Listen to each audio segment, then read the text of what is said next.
Bonjour à tous et merci de nous rejoindre sur Futur TV pour cette nouvelle édition de la rédaction. Voici les titres de ce journal. Le patriarche maronite Chararahi est attendu dans les prochaines heures à Jérusalem, un déplacement pour accompagner la visite du pape François en Terre Sainte. À J-2 de la fin de son mandat, le président de la République, Michel Sleiman, s'est dit confiant quant à l'avenir du Liban. Le chef de l'État s'est exprimé lors d'une rencontre avec le personnel du palais présidentiel. Les tractations politiques se poursuivent au Liban en vue de l'élection d'un nouveau président. Ratas Khouri, le conseiller de Saad Hariri, a rencontré le chef des forces libanaises et candidat du 14 mars, Samir Jarja. Le patriarche maronite Chararahi est attendu dans les prochaines heures à Jérusalem, un déplacement pour accompagner la visite du pape François en Terre Sainte, une visite qui ulcère le Hezbollah. Le parti d'Hassan Nasrallah avait directement affirmé au prélat son opposition à cette visite lors d'un entretien la semaine dernière à Pkerki. Mais le chef de l'église maronite n'a que faire des menaces du mouvement chiite qui évoque des retombées négatives sur le Liban. Lors d'un entretien sur France 24 à l'aéroport d'Amman, Rahi a indiqué que ceux qui soutenaient sa visite paroissiale en Terre Sainte étaient plus nombreux que ceux qui s'y opposaient. Rahi a également précisé qu'il avait pris l'autorisation du président de la République ainsi que celle du Premier ministre avant d'effectuer son voyage, qu'il respectait la souveraineté du Liban et qu'il n'allait pas rencontrer de responsables civils ou politiques israéliens lors de sa visite. La visite du patriarche maronite est la première d'un dignitaire religieux libanais en Terre Sainte depuis 1948. Le patriarche Rahi a toutefois brusquement mis fin à son entretien avec France 24 en plein direct. Le prélat n'a pas apprécié l'insistance des questions du journaliste liées au cadre juridique de sa visite en Israël aux côtés du pape. Après avoir demandé à plusieurs reprises à changer de sujet et à passer à une autre question, le patriarche a finalement ôté son oreillette, vous le voyez, et son micro-cravate, mettant fin à l'interview. الموضوع سيدنا أرجوك أنت فهمتني بالطريقة الخطأ ليس هذا هو المقصود. Le pape François débute ce samedi en voyage au Proche-Orient. Il arrivera vers 13h heure locale en Jordanie. Le souverain pontife donnera une messe au grand stade de Amman, la capitale. Il se rendra ensuite sur le site du baptême du Christ sur la rive jordanienne du Jourdain. C'est la troisième visite d'un pape en Jordanie depuis 2000 et le royaume attend beaucoup de cette visite papale. La Jordanie compte 2% de chrétiens, mais c'est un pays qui prône la tolérance religieuse et le royaume espère surtout capitaliser autour de la visite du pape à Béthanie, le lieu où, selon l'évangile de Saint Luc, se produit l'ascension de Jésus au ciel. La visite en Terre Sainte du pape François représente un véritable casse-tête pour les forces de sécurité. Durant son pèlerinage, le souverain pontife tient à prendre 2 bains de foule à bord d'une voiture découverte samedi à Amman et dimanche à Bethléem. Tous ces autres déplacements s'effectueront en hélicoptère ou en voiture fermée, mais non blindée. Selon le conseiller média du patriarcat latin de Jérusalem en matière de sécurité, ce pape pose un problème, fin de citation. Un pape qui, dès son intronisation à Rome, a fait fi du cordon de sécurité pour aller à la rencontre des fidèles, place Saint-Pierre. La police israélienne va mobiliser 8500 agents d'un énorme dispositif baptisé Opération Soutane Blanche. La sécurité a été renforcée autour de certains lieux saints chrétiens, cible d'une vague de vandalisme imputée à des juifs extrémistes. Les tensions se focalisent autour du Cénacle, lieu du dernier repas de Jésus pour les chrétiens et tombeau du roi David pour les juifs, où le pape François présidera une messe lundi. Des rassemblements de juifs ultra-orthodoxes et nationalistes religieux considérant comme impie cette célébration au Cénacle par le chef de l'Église catholique se sont récemment déroulés sur le site, vous le voyez sur ces images. Retour au Liban avec l'actualité locale et à J-2 de la fin de son mandat, le président de la République, Michel Sleiman, s'est dit confiant quant à l'avenir du Liban. Le chef de l'État s'est exprimé lors d'une rencontre avec le personnel du palais présidentiel. Dans son discours, il a précisé que les tensions politiques qui ont secoué son mandat sont à l'origine du retard dans l'aboutissement de plusieurs projets et dossiers. Le président Sleiman a par ailleurs souligné le rôle important accordé à la femme récemment, notamment au niveau des nominations administratives. Et à J-2 du vide présidentiel, cet appel du chef de l'armée, le général Jean Karouaji, qui a estimé nécessaire d'élire un successeur au président Slimane avant la fin du mandat du chef de l'État ce dimanche 25 mai.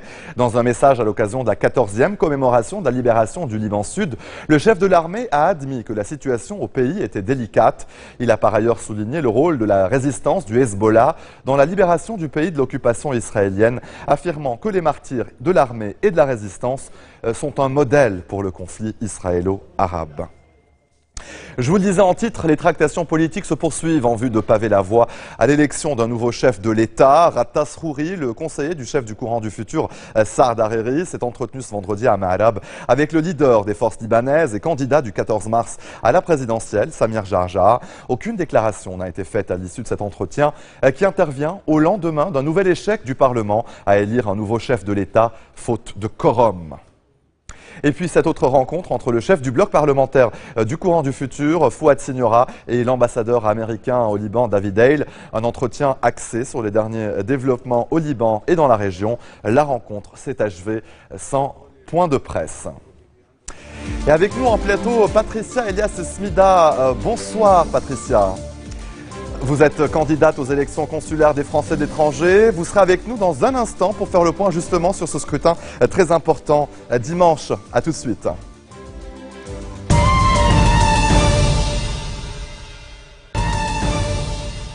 Retour sur le plateau de l'info. L'invité de ce journal, Patricia Elias Smida, candidate à l'élection des conseillers consulaires des Français de l'étranger. Bonsoir. Bonsoir Serge.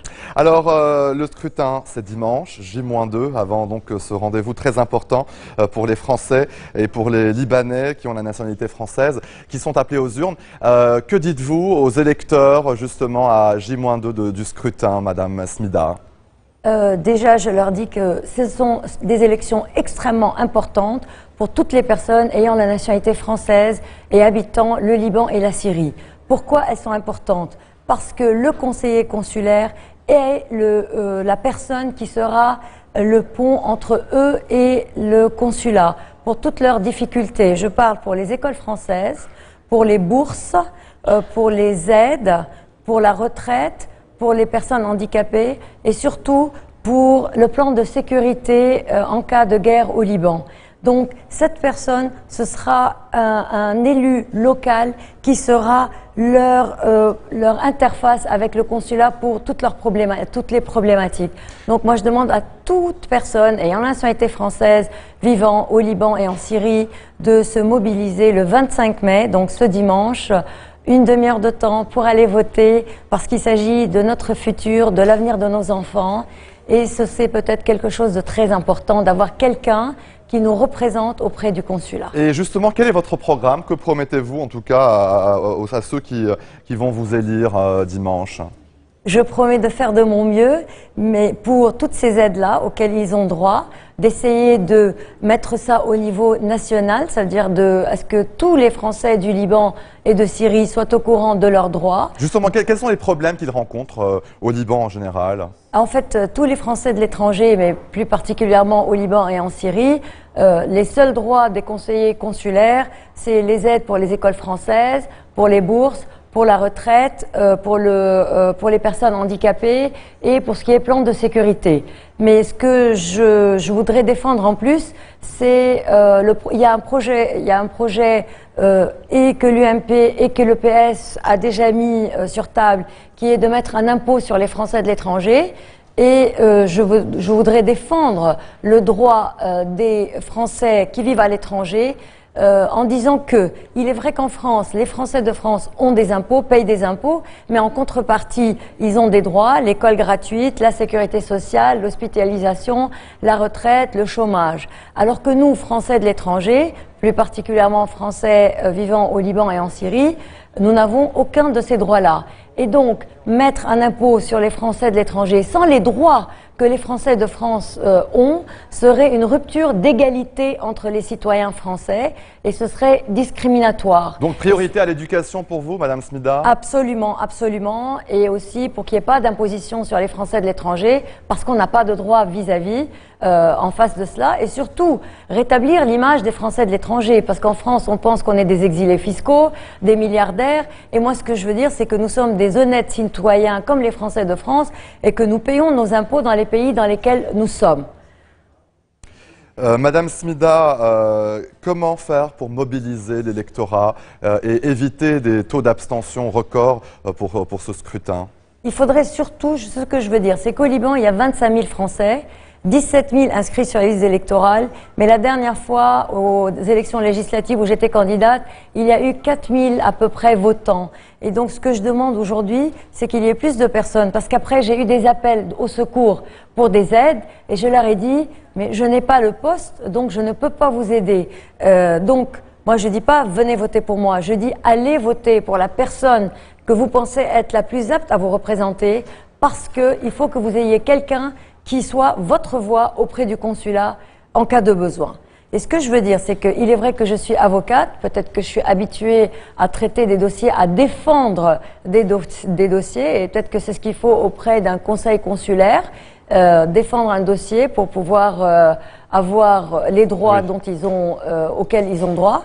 Et ce que je voulais dire, c'est peut-être que j'étais dans l'action sociale de tout temps. Depuis plus de 16 ans, j'étais dans l'action sociale. On va revenir d'ailleurs sur vos projets, mais j'aimerais souligner que l'enjeu de ce scrutin aussi, c'est pour l'élection du Sénat en septembre. Et c'est un Sénat qui pourrait éventuellement basculer soit à droite, soit à gauche à l'issue de ce scrutin. Il n'y a aucun danger pour que le Sénat bascule à gauche. Il sera toujours à droite. Et ce que je voulais dire, merci d'avoir souligné ça, c'est que je suis quelqu'un de droite. Notre liste est une liste indépendante de droite, avec les valeurs du gaullisme. Quelles sont les valeurs du général de Gaulle? C'est une certaine idée de la grandeur de la France et surtout d'établir des ponts entre l'Occident et l'Orient et son amour de l'Orient et sa compréhension de l'Orient qui ont fait qu'il pouvait établir des ponts entre l'Orient et l'Occident. Et c'est ce que j'aimerais être. Je suis binationale comme 92% des Français du Liban et de Syrie et j'aimerais être leur voix et cet essai d'être un lien entre l'Occident et l'Orient. Madame Smida, vous avez quitté l'UMP en 2012, vous vous présentez en tant que candidate indépendante, pourquoi ?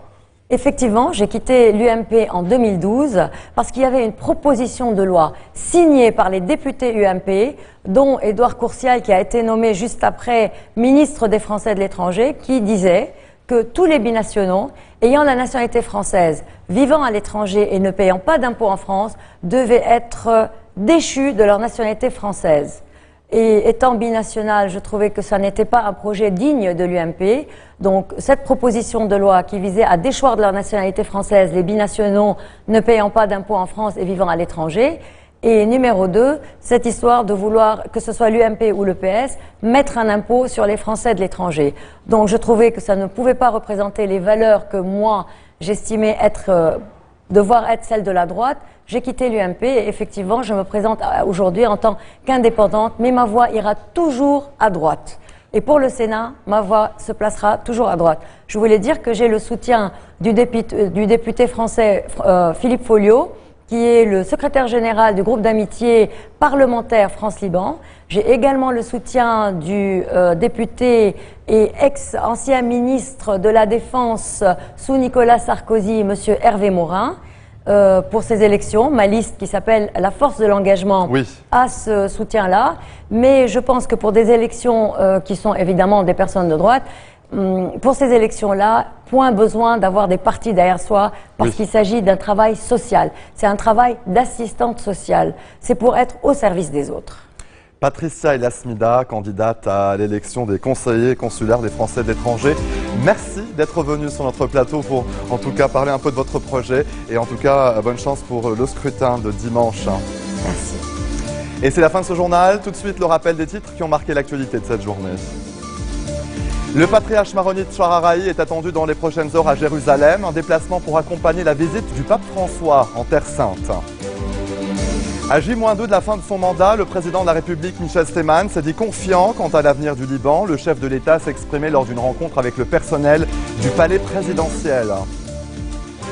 Et les tractations politiques se poursuivent au Liban en vue d'élection d'un nouveau chef de l'État. Ratas Khouri, le conseiller de Saad Hariri, a rencontré le chef des forces libanaises et candidat du 14 mars, Samir Jarja, à Mehrab. Merci de votre attention. Retrouvez-nous tous les jours à 16h40 heure de Beyrouth. Vous pouvez également nous suivre en ligne sur notre site web www.futurtvnetwork.com ou sur notre application mobile. À demain. مذكرة كركي